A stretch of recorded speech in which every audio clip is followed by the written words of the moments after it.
That's the yellow label is actually the new NIST certification for security measures. So, seriously, that's the website. Every non-native, not German native speaker, find a German of your liking to like spell Blitzableiter for you until your browser wrecked. Ah, guy!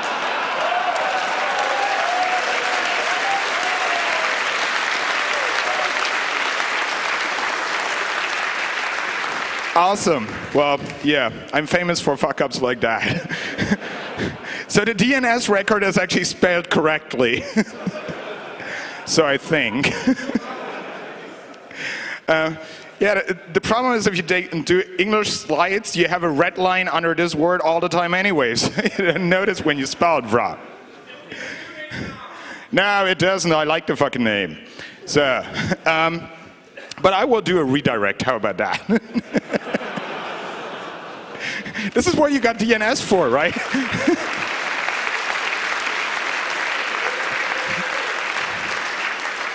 You can be as bad as you want in spelling. You can have a C name and fix it all. So the site contains the source code. We actually do have developer documentation to get you started. So it's not like read the source and find out. We do have test cases, and you can fire bugs against me. So coming to an end, I'm doing on time actually. So here's an FAQ. So what about the other technologies, Adobe Air, Flex, Fleur, Fart? This one is about Flash. This is open source. Go try it yourself. Does that approach, if it turns out to be useful, can it be used on other Riot technologies? Yes, I think it could in principle. You had to re-implement it, but yeah, maybe. And yes, we did look into other runtimes. And in my humble opinion, if you want to actually see how it's done right, read the articles about the security architecture and exploit prevention in Microsoft Silverlight. There's actually people that know how to do this correctly. I call you back, FDR. So here's my acknowledgements.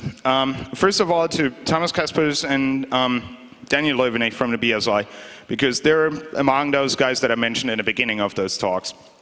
This talk, and they're really, really good and smart people. I would also really like to thank Fukami, because without him I would still be wondering what this whole Flash thing is about. So he really, really helped us to get into the subject and understand yeah, how the world looks if you're not a coder but you code.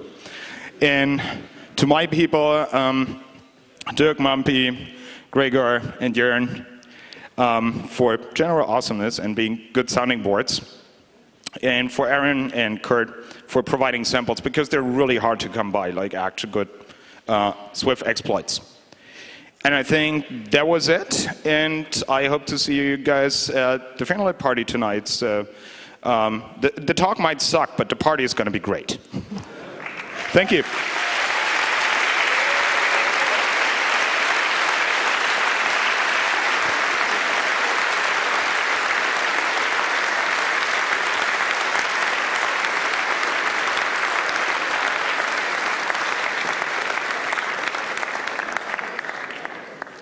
Huh? Do we have time for questions? So, we do have time for questions, actually. And I do have a special guest for the questions as well. Where's my special guest? It's not coming? Pilas, are you in the room?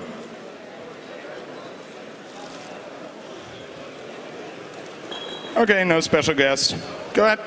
All right. I'd like to know how you know so much about the Flash file format. I mean, did you read any specs? Did you get them for free, or did you have to sign NDAs or stuff like that? The specs are actually public. Oh, really? All right. And they've always been public. They're just not very precise. All right. Like take the specs and a hex editor. You will spend most of the time in a hex editor, but it does make sense at some point in time. All right. And how did you obtain these nice code flow graphs? Huh? The code flow graphs, how did you obtain them? How to obtain them? Oh, there is actually code in Blitzableiter to get them. Like it generates the basic block graph out of the code. All right, all right. And then the final question, is a Flash code able to modify itself? No, it's not. AVM2 is able to create new byte arrays that will then be loaded as code, which is then again a point where you can patch. But there is no self-modification per se. All right. Thank you. Sure. So we do have a special guest. Do you introduce yourself, please? I'm Pellis Yuli from Adobe. I actually work on Flash. So that's your applause. So in case you actually have a Flash question, I will defer to him. Good. Hi. Hello. I was wondering about the approach to avoid, to compare the URL to check if it's coming from the same place. On one hand, wouldn't this avoid having links to other websites? Oh yeah, that's the entire point. Okay. And then what about, because you can load content from XML, the URL can be defined outside, or you can load the malformed JPEGs from file system. Yeah, we only actually control what the Flash code does. If you, for example, load an XML and then the Flash runtime decides to get the DTD from some third-party place, we can't do shit about it. Okay. Yeah. Hello. So my question is probably directed to the Adobe guy.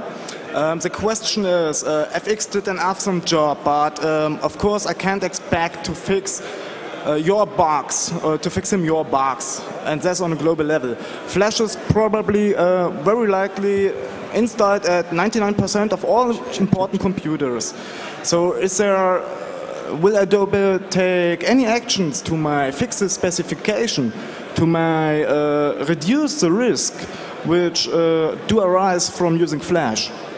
And this on a level where probably all implementations, also Ganesh and so on, is considered. Hard question.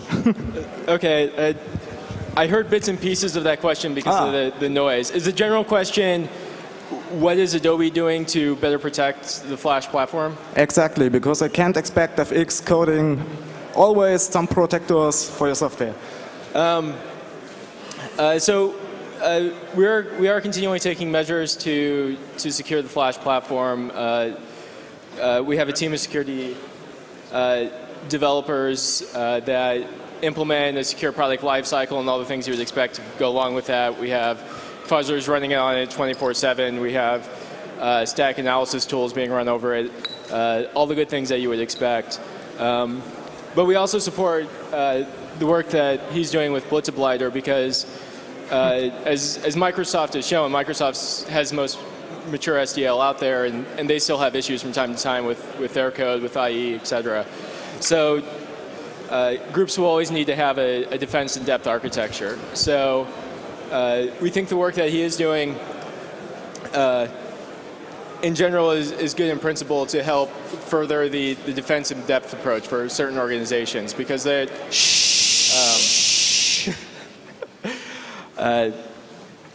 for instance, even when we put out a patch, some enterprises can't immediately adopt the patch because they have to go through a certification phase, etc., which has a window of opportunity for an attacker to get in there while they're certifying that it will work with all their software. So, so we are also supportive of work that, like what he is doing in terms of being able to help protect enterprises with the second layer of defense or defense in depth in addition to what we are doing.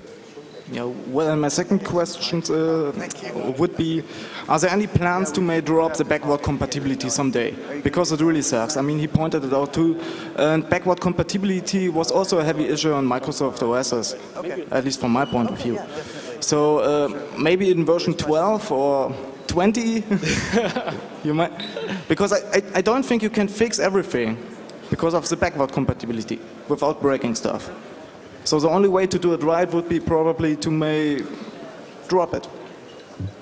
What's your opinion? So the question is, what's our